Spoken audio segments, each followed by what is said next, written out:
ده انت كاميرا رخمه صاحبي، بتتظبطي ازاي؟ يا ساتر. يلا يا تفيده. اهو انا جاهزه اهو. اعزائي ثانيه واحده يا فهيمه، اكلم عامه ولا فصحى؟ اقول لك فصحى عشان يعرفوا كده ان انا جدعه كده وشاطره وعقدهم. فصحة ايه ونيلة ايه؟ اتكلمي بالعامي، انت بتخاطبي اهالي البراجيل في الفيديو دون.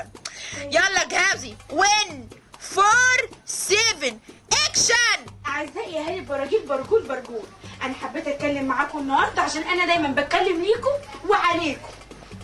الست دي بتهري وتنكت في نفسها عشانكو.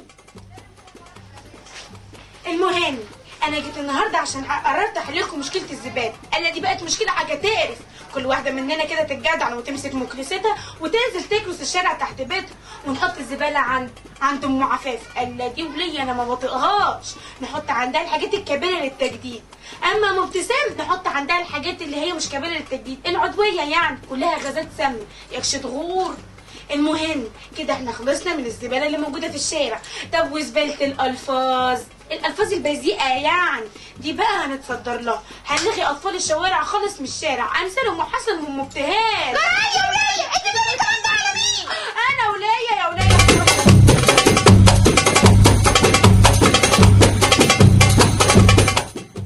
ايه ده؟ سوري، ما كنتش اعرف.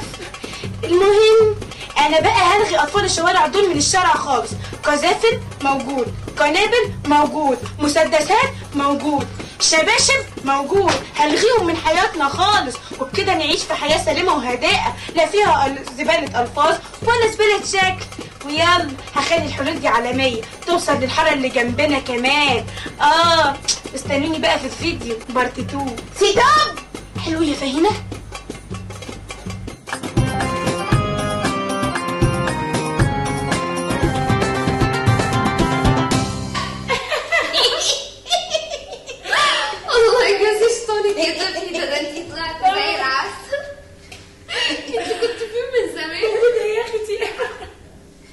يلا خلونا نوري الناس بقى مين هي تفيدة. حطي ايديك على ايدينا كده واحنا نوريهم احنا هنعمل ايه. حلو الروشة حلو، بس داري علشان احنا طالعين دلوقتي على الهواء.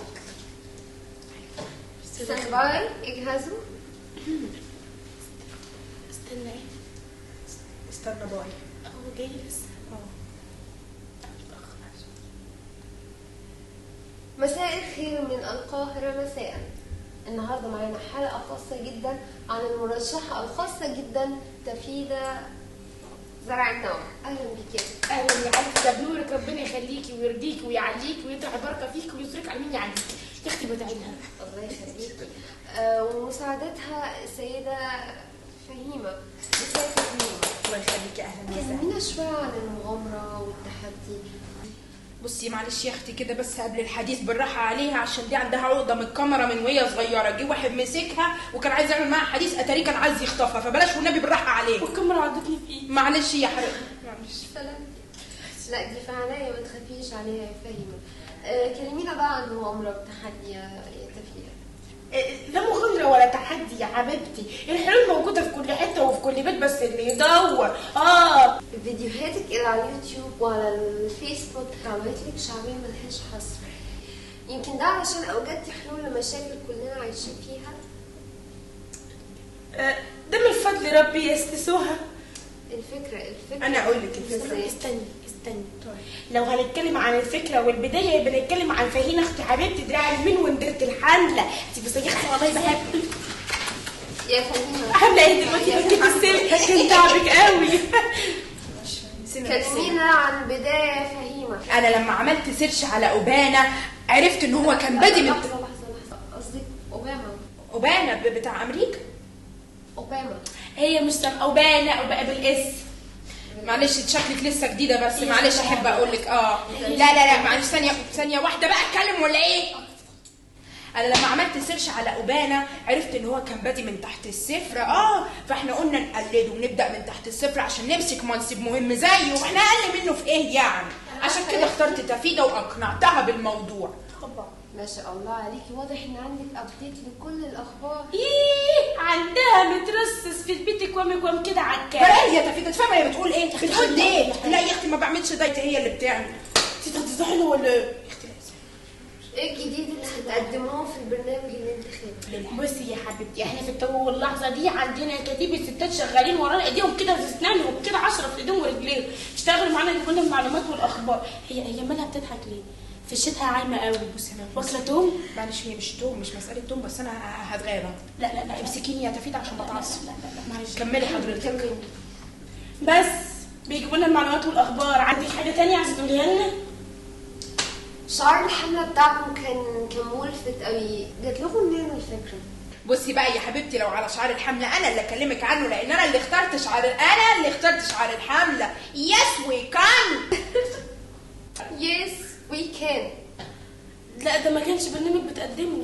بس يا تفيدة عشان شكلها اصلا زغلول. معلش عشان شبشبي بينقح عليا. معلش يا حبيبتي عشان تلحقي ترجعي اللبس اللي انتي مأجراه ده. تفيدة يا حبيبتي اسمها يس وي كانت بالاس. استني انت يا فهيمه. يس وي كانت وهنكسب. ايوه احنا هنكسب وبكره تشوفي. وانا كمان زودت عليها رمز السمنه البلدي كله هياكلك يا بلدي، عشان الشعب المصري بيحب يبطرخ كده ويربرب. والله مين سمعك، احنا فعلا محتاجين للسمنه البلدي. الناس بقت هفتانه قوي في الشارع يا تفيدة.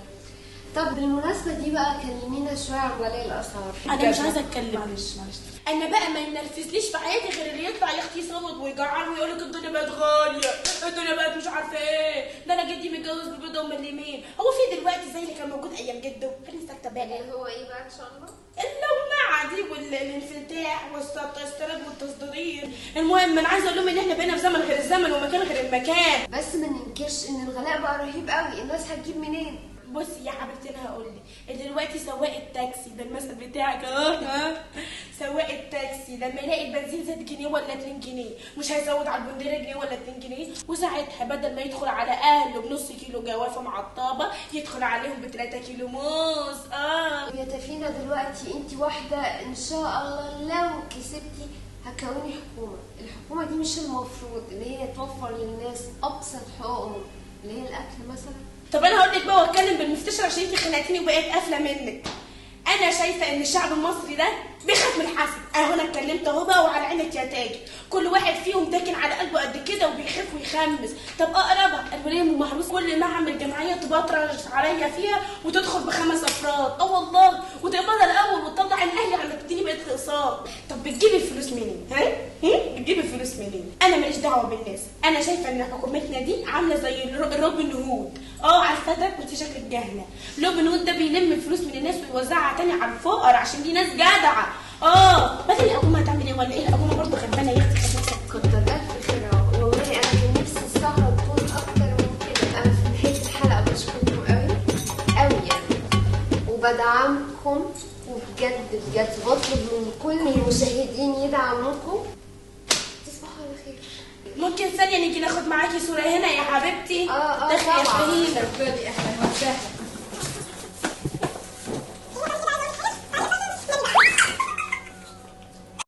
هي البطالة في البراجيل شاملة أسيم كمان؟ قذافل تفيدة نووي ولا دمار شامل؟ تفتكروا سهى مصيرها هيبقى زي زغلول؟ هي سهى راحت فين؟ اسمه يس وي كانت.